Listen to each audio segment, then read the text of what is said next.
All right. And then I'll do that at the end.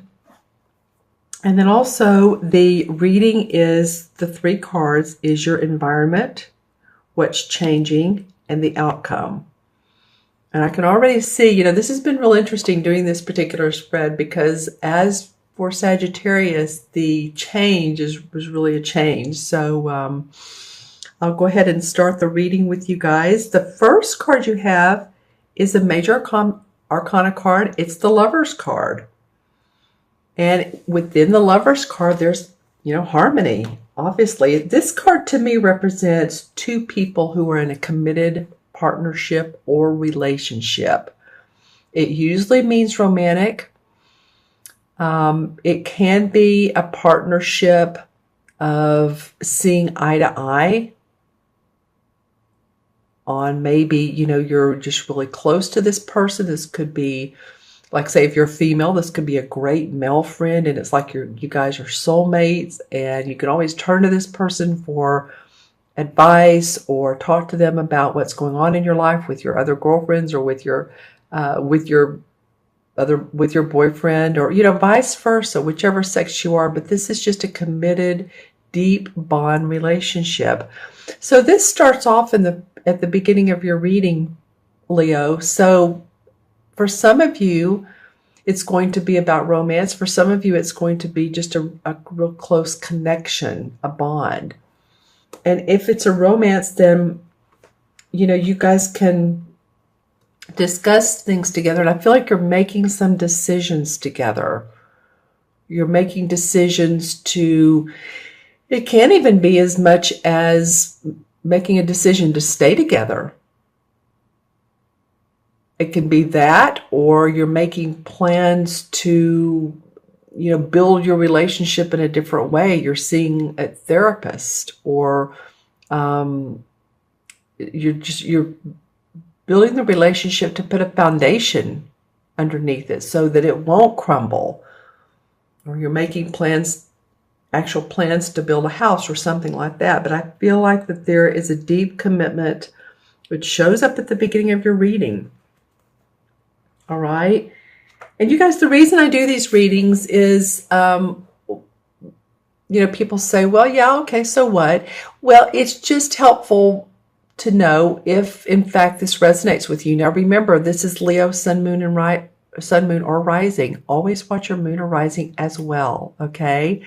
That can sometimes resonate more or not. But it's, I don't know. You could think of me or any other reader that you watch on YouTube as sort of like a silent hairdresser or a silent bartender. Sometimes people go to the bar and they'll sit down and tell the bartender of their life story, or your hairdresser. Women, we've done that. We chatted with our hairdresser because we know that she's not going to tell anybody else. So it's a connection that maybe you all can make with readers and someone that understands what you are going through, if, like I said, you resonate with these readings. All right. The second card is a major arcana. It is the same as the Tower card. So it is the change agent in your particular month, Leo. Very, very interesting.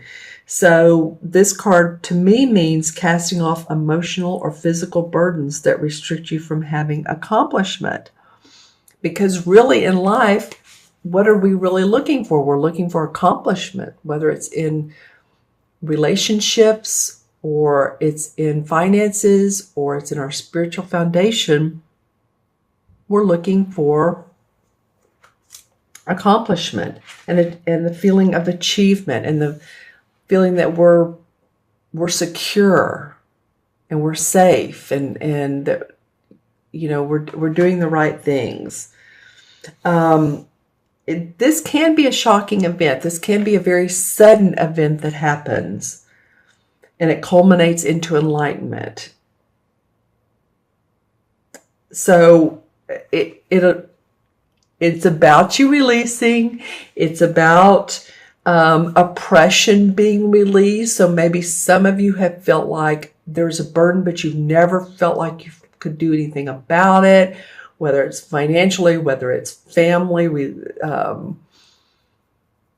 Some of you, I do feel like it's about your family or someone that feels close enough they could be family, and there's been some heavy burdens within the family. It may be that a will was probated and there's been legal stuff going on for a long time, and maybe the court, I'm just giving you some examples, maybe the court case came down and possibly you didn't get it all, but it's okay, because there is enlightenment. There's a lot of readers, there's hope is what I was going to say. A lot of readers really like this card. Excuse me, my voice. For the very reason that it means that obstacles do fall down, and the disruption may feel like it's a lot to go through, but at the same time, it'll shake you up and the light will come on. So you'll see different and better ways of doing things. All right, and then your third card, which I really love, is the Ace, the same as the Ace of Pentacles. Prosperity begins. So this is awesome that it comes up after the Tower card. I said there's enlightenment, there's prosperity after the Tower, and there is for you guys.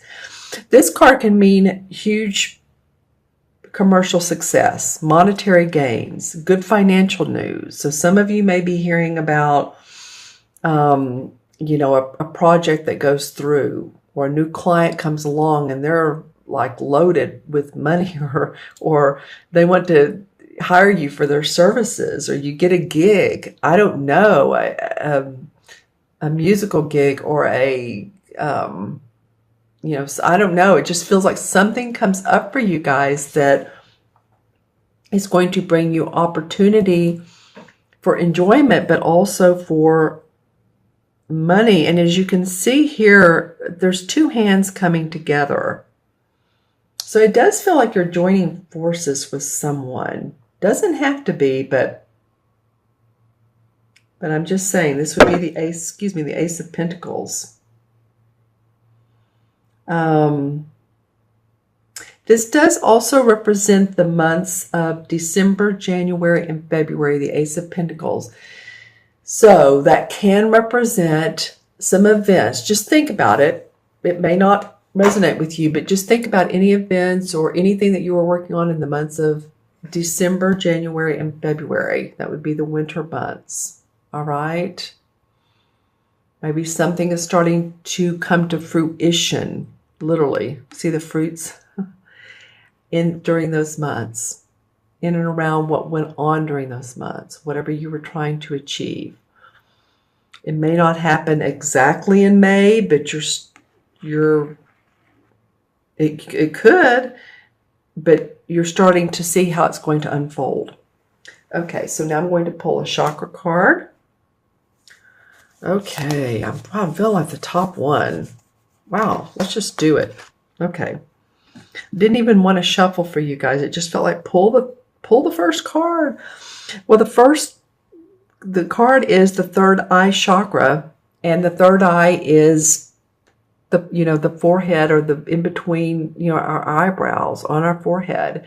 The third eye has to do with intuition, your ability to perceive and intuit. A lot of times it has to do with clairvoyancy, in a way, visually seeing things, seeing visions. I mean, it can be that. A lot of times it's just a knowing, an intuitive knowing. So with this third eye chakra, the key words are I see. So to balance the third eye, what's recommended is that you do like walking meditations, visualizations, Tai Chi, something like that. And I recommend with the third eye, because this relates so closely to the heart chakra and the throat, because what we feel in our heart, we speak, and what we intuit, we feel as well, and we speak. So take a few quiet minutes a day and see if you can just close your eyes and take a couple deep breaths and ask a question. You know, what does my accomplishment look like? And just the first visual or the first knowing or the first word, whatever comes up for you. I teach intuitive awareness and development. So I love this kind of stuff. So if any of you all want to have a session on doing that, I do that as well. That's part of what's on my website, that you can order reading, or we could do a little exercise and I could do the reading for you. So, awesome. Yeah, use your intuition and what comes up intuitively. It will be of benefit to you, Leo. All right, so I'm going to add the cards up numerologically and also match them to the major arcana card. We have 6 and 16 is what, 22, and 1 is 23. 2 and 3 in numerology, of course, is 5. Well, it's not, of course, in numerology it's 5, it's 5, but in numerology it is about freedom. It's about travel. It's about 5 life paths are so much fun because they're always open for adventure. And I feel like if you guys stay open to what can come next in your life after this tower, that will be a huge benefit to you. Okay? And then the 5 drum roll is, hold on, I know these. The 5 is the same as, well, this is, this is the same as the Hierophant card. Yeah. It's the same as the Hierophant. And the Hierophant's about social organization, structural, social, religious organization. Some of you might be looking into that during this time period of change. Some of you might be part of an organization that you go to you know, like minds meet together, right? It's you get teachings out of it. You get spiritual essence out of it. It's your intuition. Oh, I tell you what, that could be it. Some of you might be going to classes that do develop your intuition. Because again, it's scholarly or spiritual teachings. So that could be awesome for you guys. I know a lot of you already use it, but there's a community that and an organization that can help you, or at least elevate that for you.